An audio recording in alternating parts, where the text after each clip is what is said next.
everyone, my name is Mrs. Sharon Roshan, your teacher from Trinity International School. So आज हम पढ़ेंगे part 10 chapter 10 पंच परमेश्वर। ठीक है, तो ये प्रस्तुत कहानी प्रेमचंद द्वारा लिखी हुई है। ये कहानी किसने लिखी है? प्रेमचंद।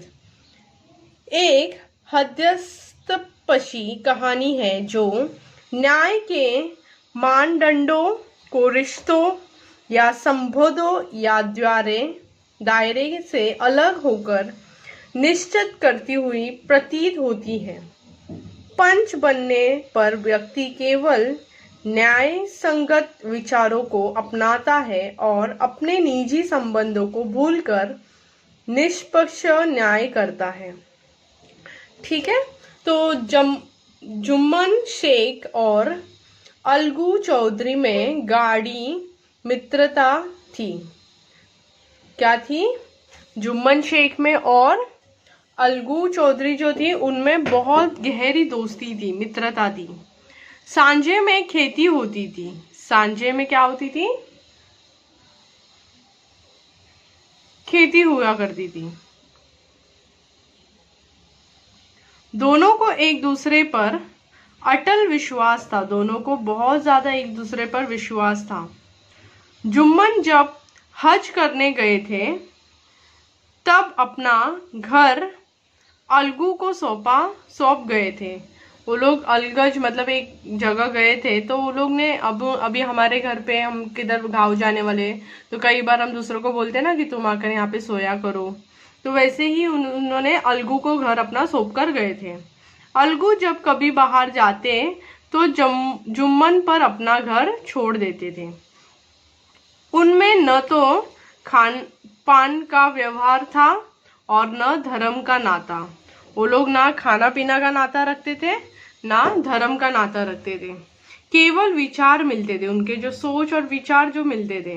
मित्रता का मूल मंत्र भी यही था। उनका जो दोस्ती का मंत्र जो था वही यही था। जुम्मन शेख की एक बूढ़ी खाला थी। उनकी एक बूढ़ी खाला थी। उसके पास कुछ थोड़ी सी मिल्कियत थी, परंतु उसके निकट संबंधियों में कोई न था। जुम्मन ने लंबे चौड़े वायदे करके वह मिल्कियत अपने नाम लिखवा ली थी। जुम्मन ने लंबे चौड़े वायदे मतलब प्रॉमिसेस करवा के वो जो प्रॉपर्टी था वो अपने नाम करवा ली थी। जब तक दान पत्र की रजिस्ट्री न हुई थी तब तक खाला का खूब आदर सत्कार किया गया। जब तक दान पत्र का जो रजिस्ट्रेशन था वो नहीं हुआ था, उनका बहुत आदर सम्मान किया। पर रजिस्ट्री की मुहर ने इन खातिरदारियों पर भी मानो मुहर लगा दी। अब बेचारी खाला को प्राय नित्य की कड़वी बातें सुननी पड़ती और अपमान सहन करना पड़ता था। उनको नित्य का हमेशा कड़वी बातें, फिर उसका अपमान सहन करना पड़ने लगा। कुछ दिन उसने सुना और सहा, पर जब न सहा गया तो जुम्मन से शिकायत की और अलग रहने के लिए गुजारे की मांग की। तो कुछ दिन उन्होंने सहन किया उसकी बातें जो भी थी, और बाद में उसने बोला कि मुझे अलग सा रहना है। जुम्मन ने दुष्टता के साथ उत्तर दिया, रुपये क्या यहाँ फलते हैं? उन्होंने कहा कि पैसे क्या इधर उगते हैं क्या? खाला ने नम्रता से पूछा, मुझे भी कुछ रूखा सूखा चाहिए कि नहीं? जुम्मन ने गंभीर स्वर से जवाब दिया, तो कोई यह थोड़े ही समझा था कि तुम मौत से लड़कर आई हो। खाला बिगड़ गई और उसने मामला पंचायत में पेश करने की धमकी दी। खाला को भी बुरा लगा, तो उन्होंने कहा कि अभी ये जो मामला है पंचायत में पेश करना होगा। जुम्मन हंसे। जिस तरह कोई शिकारी हिरन को जाल की तरफ जाते देखकर मन ही मन हंसता है। वे बोले, हाँ जरूर पंचायत करा लो, फैसला हो जाए। मुझे भी यह रात दिन ही खटपट पसंद नहीं। वो बोलता है कि मुझे भी रात दिन खटपट पसंद नहीं है, एक बार ही फैसला हो जाएगा। तो आगे क्या होता है, पंचायत में किसकी जीत होगी, इस विषय में जुम्मन को कुछ भी संदेह नहीं था। अभी पंचायत में किसका मतलब पार्लियामेंट में अभी किसकी जीत होगी उसको मालूम नहीं था, आइडिया नहीं था। ऐसा कौन था जो उसको अपना शत्रु बनाने का साहस कर सके। ऐसा कोई था कि कोई उसे एनिमी बनाने का सोच भी सके। इसके बाद कई दिनों तक बूढ़ी खाला हाथ में लड़की लिए आसपास के गांव में दौड़ती रही। कमर झुकाकर कमान हो गई थी, एक एक पग चलना दुब्बर था। वो काफी बूढ़ी थी, इसकी वजह से उनको चलना बहुत मुश्किल था, पूरे गांव में यहाँ वहां भटक रही थी। मगर बात आ पड़ी थी, उसका निर्णय करना जरूरी था। संध्या समय एक पेड़ के नीचे पंचायत बैठी। जुम्मन शेख ने पहले से ही सारा प्रबंध कर रखा था। तो शाम को जो ये पंचायत थी वो पेड़ के नीचे बैठ गई और जुम्मन ने पहले ही सारा तैयारी कर रखा था। पंच लोग बैठ गए तो बूढ़ी खाला ने उनसे विनती की, पंचो, आज 3 साल हुए मैंने अपनी सारी जायदाद अपने भांजे जुम्मन के नाम लिख दी है। उन्होंने कहा कि मैंने अपने भांजे के नाम लिख दी है पूरी प्रॉपर्टी, इससे आप लोग जानते ही होंगे। उन्होंने कहा कि आप लोग ये जानते हैं। जुम्मन ने मुझे जीवन भर रोटी कपड़ा देने कबूल किया था, लेकिन जब मैंने ये प्रॉपर्टी उसके नाम करने का बोला था तो उसने बोला था कि जब तक वो मरेगी नहीं तब तक उसे जीवन भर रोटी कपड़ा देना के लिए हाँ कहा था। साल भर तो मैंने रो धोकर काटा, पर अब रात दिन का रोना नहीं सहा जाता। उसने कहा कि साल भर तो मैंने अभी कैसे कैसे रो धो के काट लिया, लेकिन अभी मुझे इसके आगे नहीं पॉसिबल हो रहा है। अब न पेट को रोटी मिलती है न तन को कपड़ा। वो बोलती है अभी तो ना मुझे रोटी मिलती है ना कपड़े मिलते हैं। बेबस बेवा हूँ, कचहरी दरबार नहीं कर सकती, कचहरी दरबार में नहीं जा पाती, तुम्हारे सिवा और किससे अपना दुख सुनाऊं। बोलती है तुम्हारे अलावा मैं किसको अपना दुख सुनाऊं। तुम लोग जो राह निकाल दो उसी पर चलूं। तुम लोग एक सोल्यूशन निकाल दो जिस पे मैं चलूंगी। मैं पंचों का हुक्म सिर माथे चढ़ाऊंगी। तो सरपंच किसी बनाए जाए, इस प्रश्न को लेकर जुम्मन शेख और खालाजान में कुछ कहा सुनी हो गई। खाला बोली, खुदा से डरो, पंच न किसी के दोस्त होते हैं और न दुश्मन, और तुम्हारा किसी पर विश्वास न हो तो जाने दो। अलगू चौधरी को तो मानते हो, लो मैं उन्हीं को सरपंच बढ़ती हूँ।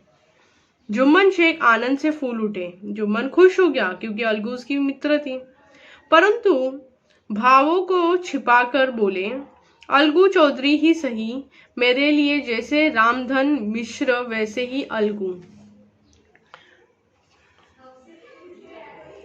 जुम्मन को पूरा विश्वास था कि अब बाजी मेरी है। बोलते कि अभी अलगू अगर मेरा फ्रेंड है तो मेरी बाजी है, वो मेरा ही साइड लेगा। पर जब अलगू चौधरी ने जुम्मन से झिरा शुरू की तो एक एक प्रश्न जुम्मन के हृदय पर हथौड़े की चोट की तरह पड़ने लगा। जब अलगू ने एक एक क्वेश्चन किया तो जुम्मन के हृदय पे एक एक हथौड़े के समान वो लगने लगा। जुम्मन चकित थे कि अलगू को क्या हो गया। अभी यह मेरे साथ बैठा हुआ कैसी कैसी बातें कर रहा था, इतनी ही देर में ऐसी काया पलट हो गई कि मेरी जड़ खोदने पर तुला हुआ है। वो सोचता है अरे अभी तो मेरे साथ बैठा था, अभी तो कैसे कैसी बातें कर रहा था, और अभी मेरी जड़ मतलब मेरे ही रूट्स को उखाड़ने पे तुला हुआ है।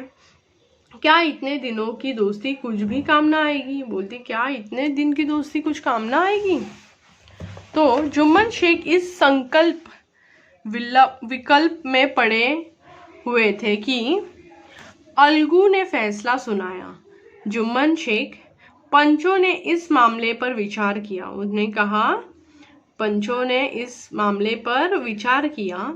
उन्हें यह नीति संगत मालूम होता है कि खाला जान को माहवार खर्च दिया जाए, बस यही हमारा फैसला है। अगर जुम्मन को खर्चा देना मंजूर न हो तो रजिस्ट्री रद्द समझी जाए। इस फैसले ने अलगू जुम्मन की दोस्ती की जड़ हिला दी। इस फैसले ने अलगू और जुम्मन की जो दोस्ती का जो रूट्स था वो हिल गई। वे मिलते जुलते थे, लेकिन उसी तरह जैसे तलवार से ढाल मिलती थी।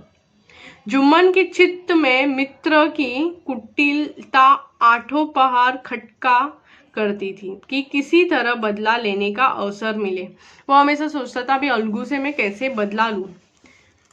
ऐसा अवसर जल्दी ही जुम्मन के हाथ आया। अलगू चौधरी बटेसर से 2 बैलों की एक बहुत अच्छी जोड़ी लाए थे।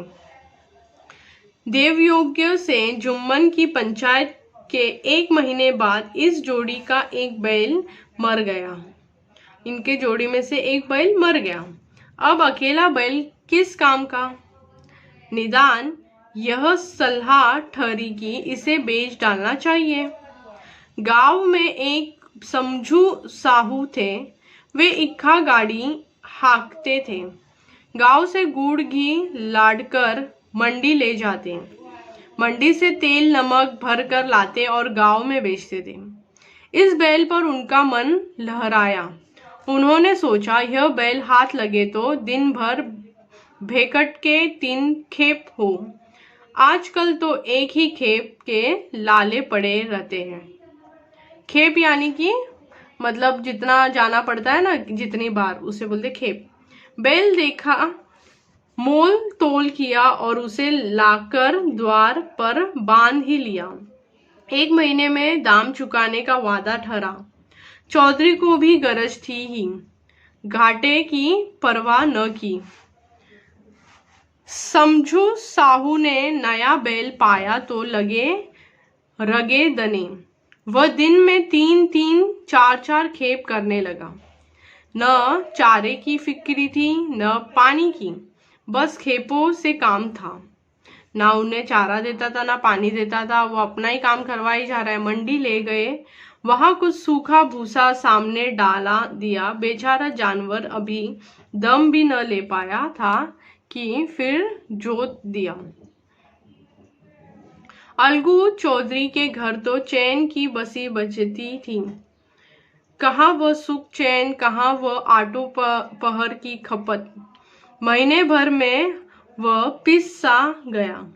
एक दिन चौथी खेप में साहू ने दूना बोझ लादा। दिन भर का थका जानवर पैर न उठते थे। वो दिन भर वो जानवर थक गया, उसके पैर भी उठ ही नहीं रहे थे। साहू को जल्दी पहुंचने की फिक्र थी। अतएव उन्होंने कई कोड़े निर्धारित से फटकारे। बहुत उसे मारा बैल को। बैल धरती पर गिर पड़ा और ऐसा गिर कि फिर न उठा। वो ऐसा गिरा कि फिर उठा ही नहीं। इस घटना को कई महीने बीत गई। अलगू जब अपने बैल के दाम मांगते तब साहू और साहूआइन झल्लाते और अंड बंड बकने लगे।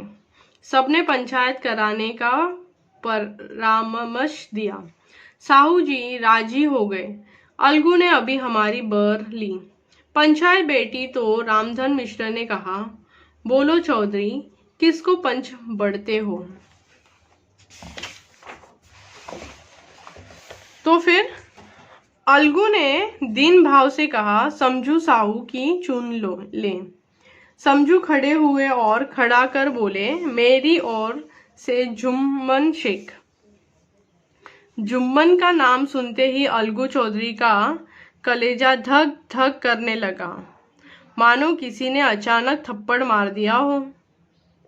किसी ने पूछा, क्यों चौधरी, तुम्हें कोई उर्ज तो नहीं?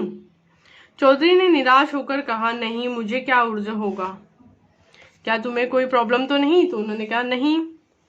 चौधरी ने निराश होकर कहा, नहीं, मुझे क्या उर्ज होगा। सरपंच का मुख्य आसन ग्रहण करते हुए शेख के मन में अपनी जिम्मेदारी का भाव पैदा हुआ। उन्होंने सोचा, मैं इस व्यक्त न्याय और धर्म के सर्वोच्च आसन पर बैठा हूँ। मेरे मुंह से इस समय जो कुछ भी निकलेगा वह देववाणी के सुद्देश है और देववाणी में मेरे मनोविकारों का कदापि समावेश न होना चाहिए। मेरा सत्य से जो भर भी टलना उचित नहीं। तो पंचों ने दोनों पशुओं से सवाल जवाब किया। अंत में जुम्मन ने फैसला सुनाया। अलगू चौधरी और समझू साहू, पंचों ने तुम्हारे मामले पर अच्छी तरह विचार किया। समझू को उचित है कि बैल का पूरा दाम दे। जिस समय उन्होंने बैल लिया उस वक्त उससे कोई बीमारी न थी।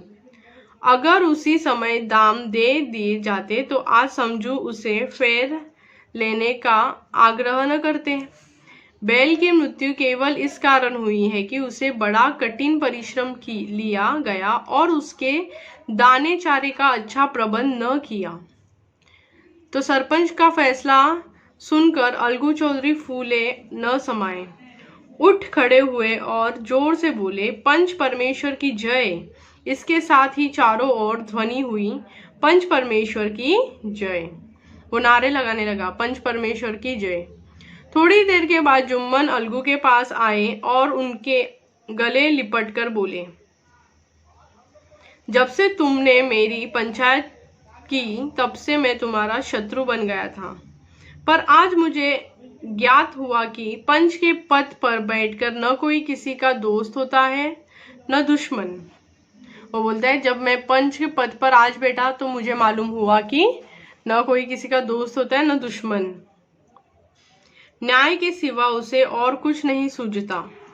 आज मुझे विश्वास हो गया कि पंच की जबान से खुदा बोलता है। आज मुझे यकीन हो गया कि पंच के जबान से सिर्फ खुदा बोलता है। अलगू रोने लगे।